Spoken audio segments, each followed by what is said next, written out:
Vous vous souvenez peut-être de ce père condamné à 2 ans de prison en Russie parce que sa fille de 13 ans avait fait un dessin favorable à l'Ukraine.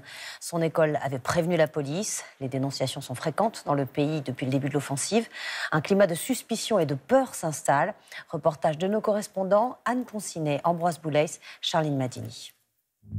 Oleg Belousov, dénoncé pour des messages insultants contre Vladimir Poutine sur un réseau social privé.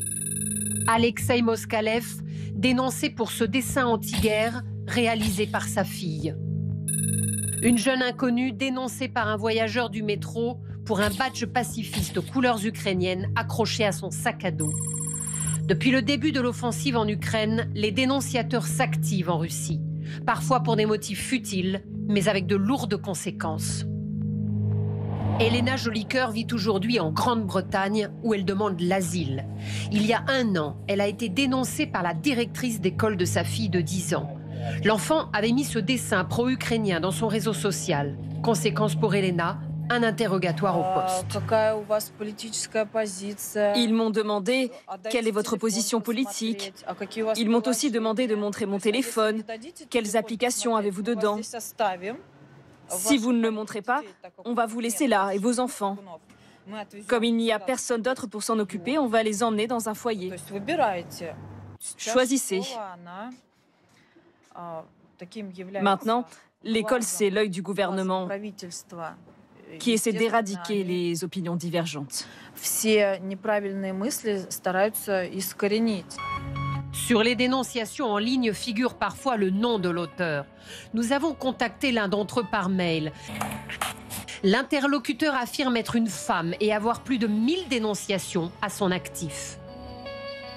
Si quelqu'un dit quelque chose d'illégal, j'écris à la police pour ouvrir une procédure pénale ou administrative. Et j'écris à son employeur pour lui proposer de le licencier.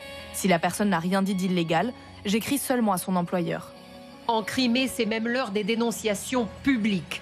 L'auteur de ce fil Telegram traque les propos qu'il juge subversifs sur les réseaux sociaux et les dénonce. Comme cet homme qui reprend un titre d'un chanteur opposé à la guerre. 45 minutes plus tard, le même est contraint de s'expliquer.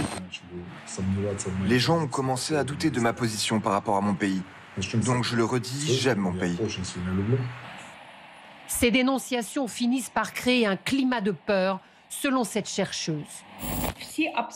Tout le monde, absolument tout le monde, sait tout de cette vague de dénonciation. Et ce sentiment que si je dis quelque chose, je vais être dénoncé. Il est fortement soutenu par les autorités.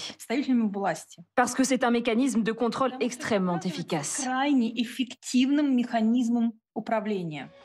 Dans les premiers 6 mois de l'opération militaire spéciale en Ukraine, le gendarme des télécoms russe a reçu plus de 145 000 dénonciations, tous motifs confondus, en hausse de 25% par rapport à l'année précédente.